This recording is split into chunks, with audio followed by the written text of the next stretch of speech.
बिस्मिल्लाहिर्रहमानिर्रहीम। अस्सलाम वालेकुम।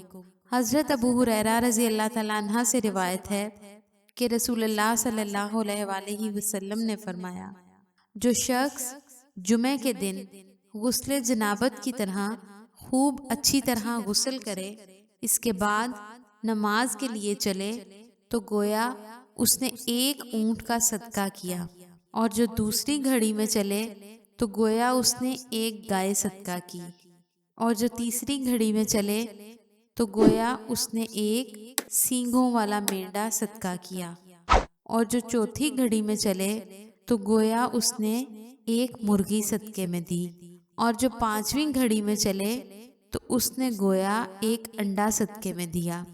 बस जिस वक्त इमाम खुतबा देने निकल आता है तो फरिश्ते खुतबा सुनने के लिए अंदर आ जाते हैं और सवाब का सिलसिला मौकूफ हो जाता है।